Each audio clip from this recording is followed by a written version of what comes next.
The grand house was alive with light and sound. It was one of those nights the kind Leo von Alder was famous for. Crystal glasses clinked together in a constant, ringing song. Laughter, sharp and practiced, bounced off the high ceilings. The air smelled of expensive perfume, fine wine, and the waxy scent of hundreds of candles. Leo stood near the fireplace, a faint, cool smile on his lips. He watched his guests. To them, he was the perfect host. Rich from an old family, with a taste for beautiful things. But inside, Leo was bored. Deeply, utterly bored. He had seen it all. The same people, the same conversations about politics and art and money, none of it real, all of it a performance. He had bought everything money could buy, including this night. The flowers, the orchestra in the corner, the mountains of food. Even the guests, in a way. They were here for his wealth, and he tolerated them for his own amusement. His eyes, pale and a bit tired, scanned the room. They passed over a famous actress, a powerful senator, a celebrated artist. They were just part of the scenery. Then his gaze landed on her. A young woman in a simple, stark black dress that marked her as staff. She was moving through the crowd like a shadow, silent and efficient. She carried a heavy silver tray of empty flutes, her eyes down, careful not to meet anyone's stare. She was new. He'd hired her a month ago. The housekeeper had said she was quiet, hardworking, and kept to herself. Her name was Alara.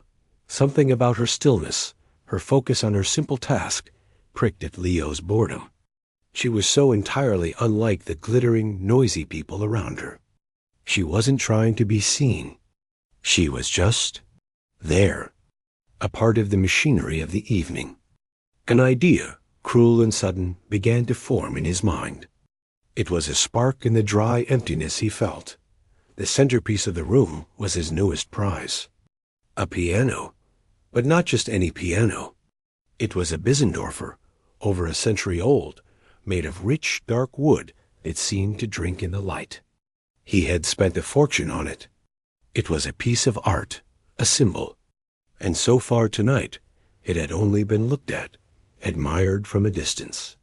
It needed to be played, but not by the hired pianist who had already performed. That would be ordinary. Leo waited. He watched as Alara finished collecting the glasses and turned to slip back toward the kitchen doors. This was his moment. He raised his voice, a clear, commanding sound that cut through the chatter. "A moment, everyone," he said. The room's noise dipped. People turned, glasses paused halfway to lips, smiles fixed in expectation. He had their attention. He always did. "My beautiful new piano," he continued, gesturing toward the majestic instrument. "It feels it hasn't truly been welcomed. It needs a voice." He let his eyes drift across his guests, seeing their curious faces, before letting his gaze settle, like a spotlight, on Ilara. She had frozen by the door, tray in hand. "Ilara," he said, her name sounding foreign in the opulent room. "You will play for us." A christening. A beat of silence hung in the air. Then a wave of quiet, understanding laughter rippled through the crowd. They got the joke. The aristocrat was asking the maid to perform. It was a classic power play, a bit of cruel theater to break the monotony of the night. They saw her plain dress, her posture of someone who wished to disappear. They imagined clumsy, childish notes, a funny little spectacle. Smiles widened. Someone murmured, "How delightful." Elira's face, which was usually a calm mask, changed. The color drained from her cheeks, leaving her pale. Her eyes, a dark, serious brown, flickered up to meet Leo's for just a second. He saw a flash of pure panic in them before she quickly looked back down at the floor. Her knuckles were white where she gripped the tray. "Sir," she said, her voice so soft it was almost swallowed by the room. I cannot. I don't play. It was a desperate, whispered plea. Leo's cool smile didn't waver. He took a slow sip of his wine, enjoying the tension. Nonsense, he replied, his tone light but leaving no room for argument. Everyone can play a little. Chopsticks, if nothing else. Come now, don't be shy. Entertain our guests. He made it sound like a gentle request, but everyone in the room heard the command underneath. It was an order from the man who signed her paycheck. He saw her shoulders tense. She was trapped. The eyes of 50 important, wealthy people were on her, waiting for the show. To refuse would be more than embarrassing. It would be insubordination. She might lose her job, this quiet job she clearly needed. He had backed her into a corner, and he watched from his comfortable position by the fire as she realized it. Slowly, with movements that seemed heavy, she bent and placed the silver tray on a small, empty side table. The clink of the glasses was the only sound. She smoothed the front of her simple dress, a useless, nervous gesture. Then she began the long walk across the vast room. The sea of silk, suits, and expectant faces parted for her slightly. Every step she took echoed in the hushed room. The earlier laughter was gone, replaced by a hungry, anticipatory silence. They were ready for the joke to unfold. Leo watched her go, a faint thrill cutting through his boredom. This was more interesting than any conversation about stock markets. This was real, human discomfort, staged by him. He leaned back against the mantelpiece, perfectly at ease. Alara reached the piano. It looked even larger, even more intimidating up close. She stared at the gleaming black and white keys as if they were the teeth of some beast. For a long moment, she just stood there, her back to the room, perfectly still. The guests began to shift, a low whisper starting again. Was she going to just stand there? Was the joke already over? Then she pulled out the plush velvet stool and sat down. Her back was very straight. She placed her hands in her lap, clenching them together once before releasing them. She stretched out her fingers. And in that moment, Leo, from across the room, noticed something odd. Her hands. They were red and work-roughened, yes. But the fingers were long and slender. They were the hands of a maid, but their shape. It was wrong for someone who only scrubbed floors. She lifted her hands and placed them gently on the keys. She played a single note. It was clear and pure, ringing in the quiet. Then another. A simple, hesitant scale drifted out. It was clumsy, uneven. A few people couldn't help it. They let out soft, stifled laughs. The tension broke. This was what they had expected. Leo's smile returned, satisfied. The little performance was going perfectly. But then Alara stopped. She took a deep, slow breath, her shoulders rising and falling. She closed her eyes.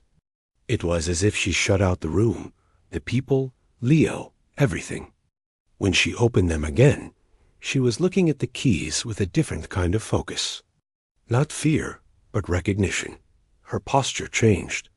The slouch of humiliation was gone, replaced by a poised, almost powerful alignment. She placed her hands on the keys once more. This time it was different. There was no hesitation. Her fingers, those long, slender fingers, curved with a natural, trained grace. She pressed down, and the room was filled, not with chopsticks, but with a cascade of deep, sorrowful, beautiful notes. It was a complicated piece, full of emotion, flowing from the piano like water. The simple, clumsy maid was gone. In her place sat someone else entirely. Someone who spoke a language of music the people in the room had only ever paid to hear. The last of the whispers died. A glass was set down on a table with a quiet click. Every person was frozen, listening. Leo's own smile vanished, replaced by a look of blank shock. He slowly stood up straight, his grip tightening on his wine glass. He wasn't bored anymore. Not at all.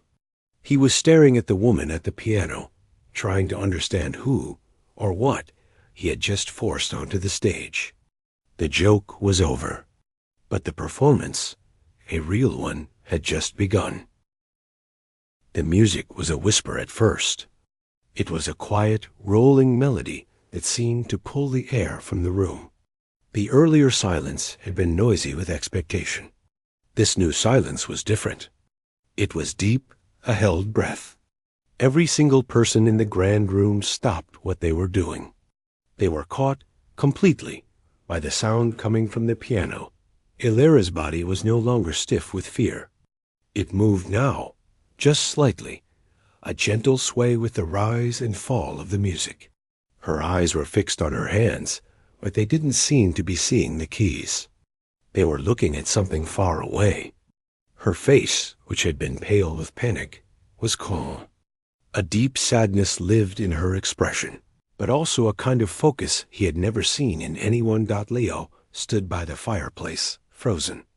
The cold, pleased feeling he'd had just moments before was gone. It had vanished with the first real chord she played. This was not part of his plan. The joke was supposed to be a few fumbling notes, an awkward laugh from the crowd, and then a return to the party. This was something else entirely. This was real. He watched her hands. They moved over the keys not like a maid's hands, but like a dancer's feet. They knew every step, every turn.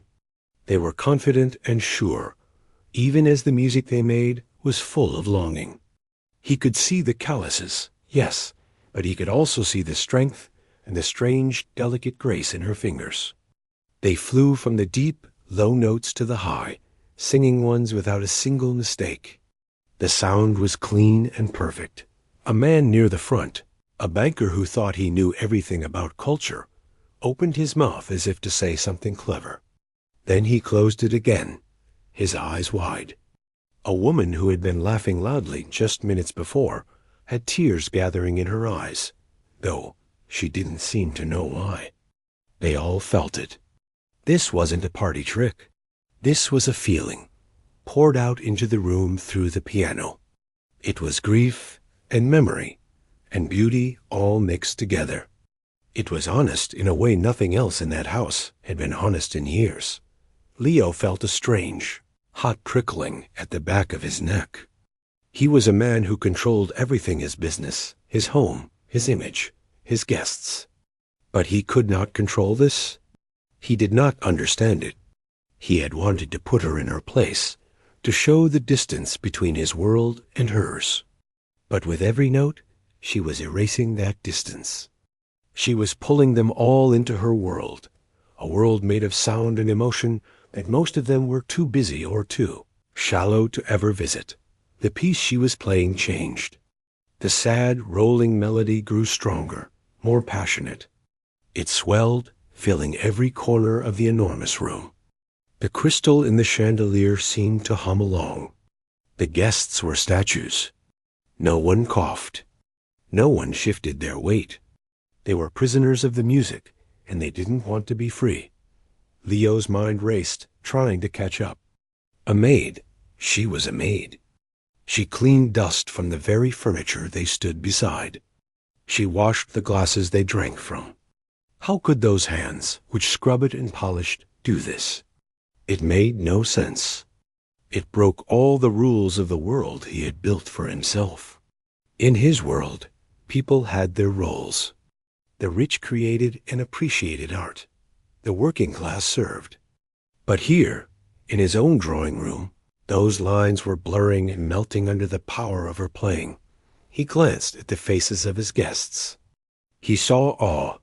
He saw real, unguarded emotion. He saw respect. It was a look they never gave him, not really. They respected his money. They feared his influence. They wanted his connections. But this look was different. This was for her. For the quiet woman in the black dress he had tried to humiliate. A bitter taste filled his mouth. The plan had exploded in his face. He was not the master of ceremonies anymore. She was. She held the entire room in the palm of her hand, and every note was a quiet rebuke to him. He felt a fool. He, Leo von Alder, had been shown up in his own home by his own employee, in front of everyone who mattered to him. The music climbed to a powerful, aching peak, and then fell away into a series of soft, single notes like drops of water after a storm. It was ending. The final note hung in the air, pure and clear, and then faded into silence.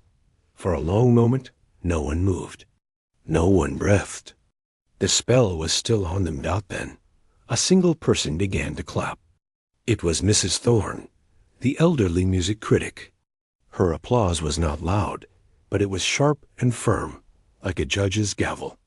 Then another person joined, and another, and then the whole room erupted. It wasn't the polite, brief clapping they'd given the hired orchestra earlier. This was a thunderous, roaring wave of sound. People were on their feet, their faces alive with amazement. They were shouting, "Bravo!" and "Encore!" But Elara didn't seem to hear them. The moment the last note faded, she seemed to shrink back into herself. The powerful presence that had been at the piano was gone. In its place was the quiet maid again. She looked at the roaring crowd for just a second, and Leo saw not pride, but a kind of terror. It was the look of someone who had been seen after hiding for a very long time, and who now regretted it deeply. She stood up from the stool so quickly it almost toppled over. She gave a short, stiff bow, not meeting anyone's eyes, and then she turned and walked, almost ran, away from the piano. She moved through the cheering guests, who tried to reach out and touch her arm, to congratulate her. She flinched away from their hands as if they were hot coals. She was heading straight for the door to the servants' hallway. The applause continued, mixed now with confused chatter. Who is she? That was incredible. Where did she learn to play like that? The party was buzzing, but its center was gone. The spectacle was over, but the mystery had just begun. Leo watched her go, a storm of conflicting feelings inside him. Shame was the strongest, a hot, heavy shame that sat in his stomach. But underneath it was a burning, desperate curiosity. And something else, something he didn't want to name, a flicker of respect that he couldn't squash. He had commanded her to play to humiliate her. But she had played, and in doing so, she had humiliated him. And she had done it not with words or arguments, but with a beauty so undeniable it had silenced his entire world. He set his untouched wine-glass down on the mantelpiece. The party around him was now just noise. All he could think about was the woman disappearing through the door, and the haunting sound of the music that still seemed to hang in the air, accusing him. The roar of applause followed Elara like a physical force, pushing her through the door and into the dim, quiet hallway that led to the kitchen. The moment the door swung shut behind her, the sound became muffled, like a storm heard from inside a closet. She leaned her back against the cool wall, her chest heaving. She wasn't crying. She was trembling, a full-body shake that started deep in her bones. She held her hands up in front of her face. They were still vibrating, not from fear now, but from the music, from the feel of the keys, the power of the instrument, the memories it had unlocked. She clenched them into tight fists, trying to make it stop. In the grand room, chaos had replaced the silent awe. The guests were all talking at once, their voices a buzzing hive of excitement and confusion. They clustered in small groups, gesturing toward the piano, their faces animated. Did you hear that? The technique. The feeling. I've never heard Chopin played like that, not even in the concert hall. Who is she? A maid? It's impossible. Leo stood in the middle of it, but he felt completely alone. The noise washed over him, meaningless. He was staring at the empty piano stool, his mind a blank white sheet of paper. The shock was wearing off, and a cold, sick feeling was taking its place. He had made a terrible, public miscalculation. He had tried to display his power, and instead he had been shown his own ignorance. He felt small, and in his world, feeling small was the most dangerous feeling of all. Then, a clear, authoritative voice cut through the chatter. It was Mrs. Thorne, the elderly critic. She was not talking to the crowd. She was speaking to her companion, a retired cellist, but in her shock, her voice carried. "That wasn't just good," Mrs. Thorne said, her tone one of absolute certainty. "That was a signature. Did you hear the phrasing in the left hand? The specific rubato, the way she held back the tempo just there? It was exact." Her companion, an older man with sharp eyes, nodded slowly. "It was. It's a style that can't be copied. It's taught, ingrained. Only one man drilled his students that way. Maestro Orlov." The name hit the air like a stone dropped in a pond. Ripples of recognition went through the older, more cultured guests. Maestro Orlov, a legendary, fiercely private piano teacher from the old country. A man known for turning out geniuses and for being brutally hard on them. He had been a ghost in the music world for years. Mrs. Thorne turned now, addressing the small circle that had gathered around her, drawn by her certainty. Orlov only ever had a handful of true protégés. And there was one years ago. A girl. A teenager with a talent they said was once in a generation. She vanished from the scene completely after the fire. A hush fell over the group. The fire at the old city concert hall. It was a distant tragedy for most, a sad piece of news from years past. But for a few, the details came rushing back. "The fire that killed Orlov," the cellist murmured. "He was trapped backstage. They said his star pupil was there that night. She played the first half of the program, and then she just disappeared afterwards. Fell off the face of the earth. Her career was over before it began." A well-dressed woman in the circle gasped, putting a hand to her mouth. "Elara. Her name was Elara. Elara Venskaya. I remember the reviews. They called her the young storm. Elara Venskaya." The name traveled from person to person in a whisper. It reached Leo's ears, and it connected with a sharp, painful click. Elara. His maid was named Elara. He had never asked for a last name. Venskaya. It was a name from newspaper clippings he might have glanced at. From a world of high art that he financially supported but never truly understood, the pieces slammed together in his mind. The long, elegant fingers, so wrong for a maid. The absolute, terrifying focus. The deep, painful emotion in the music. It wasn't just interpretation. It was memory. It was grief. She hadn't just been playing a piece. She had been reliving a night that ended everything. He saw it all now. The brilliant young pianist, Elara Venskaya, playing on the biggest night of her life. Then the chaos, the smoke, the death of the mentor who was like a father to her. The loss, the trauma, the disappearance from the public eye. And years later, she ends up here, in his house, scrubbing his floors, hiding. And what had he done? He had forced her, for a laugh, to go back to that place. To sit at a piano in front of a crowd and perform. He had ripped open a wound he never knew existed. The shame that was in his stomach now rose up, hot and acidic, into his throat. His little game wasn't just cruel. It was monstrous. He had taken a woman who had survived a tragedy and tried to make her a clown for his friends.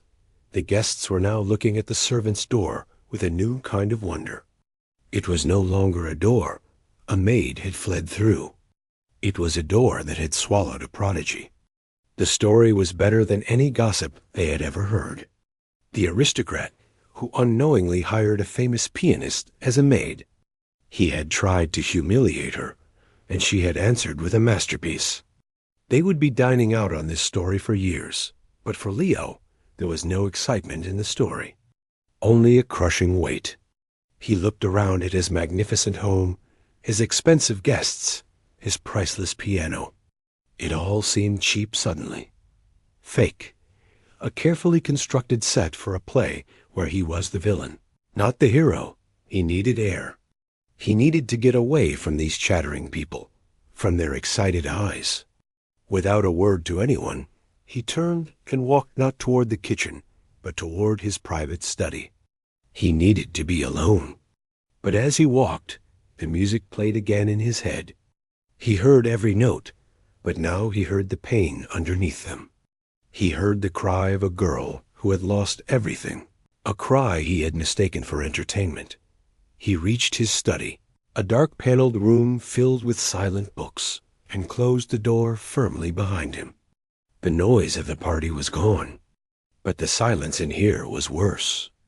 It was full of the echo of the piano and the whispered name, Ilara Venskaya. He walked to his desk and stood there, his hands flat on the polished wood. What did you say to someone after that? How did you even begin to apologize for something so fundamentally wrong? I'm sorry I forced you to relive the worst night of your life for a party trick. The words were so pathetic they died before they could even form. He wasn't a man who apologized. He was a man who gave orders and paid for mistakes. But money couldn't fix this. Nothing in his world of contracts and possessions could fix what he had, just broken. He thought of her face as she ran from the room. It wasn't the face of someone who had won. It was the face of someone who had been exposed, who had been found. He hadn't just asked her to play the piano. He had, without knowing, ordered her to tell her deepest secret to a room full of strangers. And she had done it because he had given her no choice. Leo von Alder, the man who controlled everything, had never felt so utterly powerless or so completely wrong. The party was still going on outside his door, but for him, it was over. All that was left was the deafening silence after the music and the terrible understanding of what he had done. The party didn't end right away. How could it? The guests had too much to talk about. The shock had worn off, replaced by a buzzing, thrilling excitement. The story was perfect. It had everything: hidden talent, a dramatic fall from grace, a rich man's blunder, and a stunning, beautiful comeback. They huddled in groups, sipping their wine with new energy, replaying the moment, dissecting the music, and sharing what little they knew about the tragic fire and the vanished prodigy. Ilara Venskaya, Leo's grand soirée, meant to showcase his latest possession, had become her stage. And he was just a character in her story, the foolish aristocrat who had accidentally set the scene for her return. He could hear the murmurs through the study door. His name was in their mouths, mixed with laughs that were no longer polite but knowing. He was the punchline. He stayed in his study for a long time, listening to the distant sounds of his own party. He didn't move. The weight of what he'd done sat on him like a heavy coat. He thought about going out there, trying to regain control, to act like it was all a clever surprise he had planned. But the lie was too big. No one would believe it. He had looked as stunned as everyone else. More so. Finally, the sounds began to fade. The goodbyes were called out. Car engines purred to life on the gravel drive. The house slowly emptied, returning to its usual nighttime quiet, but it felt different now. It felt like the walls themselves had heard the music and were holding their breath. When the last guest was gone, and the only sounds were the soft clinking from the kitchen as the staff cleaned up, Leo finally left his study. He didn't go to the main room. He walked down the long tiled corridor toward the servants' quarters. His shoes made a sharp, lonely sound on the floor. He didn't really know what he was going to say. "I'm sorry," felt like a pebble thrown into a deep canyon. It meant nothing, but he had to see her. He had to try. He found the housekeeper, a kind, no-nonsense woman, putting away linens. She looked up, her face carefully blank. She had heard everything, of course. The entire staff had. "Where is she?" Leo asked, his voice sounding rough, unused. The housekeeper hesitated. "In her room, sir." "She's packing." The words hit him like a blow. Of course, packing. Why would she stay? He gave a short nod and walked to the small, plain door at the end of the hall. He knocked, not with his usual firm rap, but softly. There was a pause. Then the door opened just a crack. Elara stood there. She had changed out of the black maid's dress into a simple, worn skirt and blouse. Her face was clean of any expression, wiped smooth like a slate, but her eyes were red-rimmed, even though they were dry. Behind her, on the narrow bed, he could see a small, worn suitcase, open and half-filled with her few belongings. They looked at each other. For a moment, neither spoke. The distance between them, the width of the doorway, the difference in their clothes, the whole world of money and status that usually separated them felt meaningless now. Something else hung in the air between them. Something real and raw and uncomfortable. "You were Elara Venskaya," Leo said finally. It wasn't a question. It was him stating a fact he was still struggling to believe. She didn't deny it. She just looked at him, waiting. There was no anger in her face. That might have been easier. There was just a deep, exhausted resignation. I didn't know," he said, the words feeling weak even as he said them. A flicker of something passed over her face, not surprise, but a kind of sad understanding. "Of course you didn't," she said. Her voice was quiet, but steady. It was the same voice that had whispered, "I cannot play," but now it held no fear. It was empty. "People like you don't ask maids about their pasts." He flinched. She wasn't being cruel. She was just telling the truth. He had never seen her as a person with a history, only as a function. A pair of hands to clean. "Stay," he heard himself say. The word came out without him planning it. "The piano. It should be played. Like you played it. It shouldn't just sit there." For the first time, a real emotion showed in her eyes. It was a flash of something like bitter amusement. "You wanted a performance," she said. "You got one. That's all it was. A performance for your party. It's over now." It wasn't just a performance, he argued, but it sounded hollow. That was real. That was art. She shook her head slowly.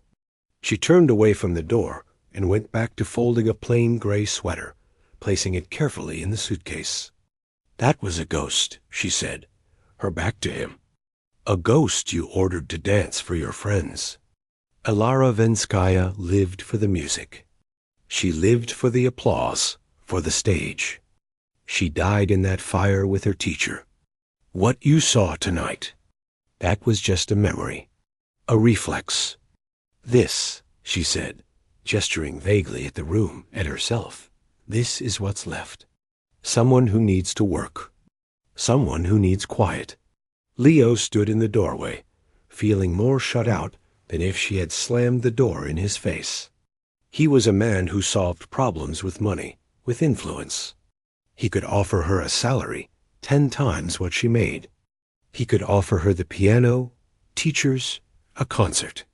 He could try to buy her a new career, to fix the past, but looking at her, at the careful, weary way she packed her few things, he knew it was worthless. You couldn't buy back a life. You couldn't pay away trauma. His money, his world, had nothing she wanted. In fact, his world was the one that had just caused her more pain. "What will you do?" he asked, his voice low. She finished closing the suitcase and clicked the latches shut. The sound was final. "I'll find another job. A quieter one. Maybe farther from the city. She turned and faced him again, picking up her coat and her small bag. She was ready to go. Our contract is finished, I think. You won't need to provide a reference. It was a dismissal. She, the maid, was dismissing him, the master of the house. And he had no ground to stand on. He had broken the unspoken contract first. He stepped back, out of her way, into the dim hallway. She walked out of the room, suitcase in hand. She didn't look at him again. She walked down the corridor, past the kitchen, where a few other staff members peeked out with wide, solemn eyes, and out the back door into the cool night. Leo didn't follow her. He stood there in the empty hallway, listening to the sound of her footsteps fade away on the gravel path, and then to the soft click of the garden gate. He was alone. The grand house, which usually felt like a symbol of his power, now felt like a giant, empty shell. The silence was complete. But it was not peaceful. It was the silence after a storm, full of wreckage. He had thought he was giving a command. He had thought he was putting on a show. But he had been the one who was shown something. He had been shown a glimpse of a real person, with a real tragedy and a real staggering gift. And in his ignorance and his boredom, he had tried to use it as a toy. He walked slowly back through his quiet, perfect house, back to the grand room. The party debris was being cleared. The Bissendorfer piano sat in the moonlight, streaming through the tall windows. It looked majestic and completely silent. He walked over and touched the lid, his fingers tracing the smooth, cool wood dock he had compelled the maid to play to humiliate her. And she had played. And in doing so, she had given him, and everyone in his world, a humiliation far deeper than any he could have planned. She had shown them all the smallness of their gains, compared to the vastness of real feeling, of real art, of a real broken human heart. The joke, it turned out, had always been on him. The final, crushing note of the evening was his to carry, alone in his beautiful, silent house. The days that followed were quiet. Too quiet.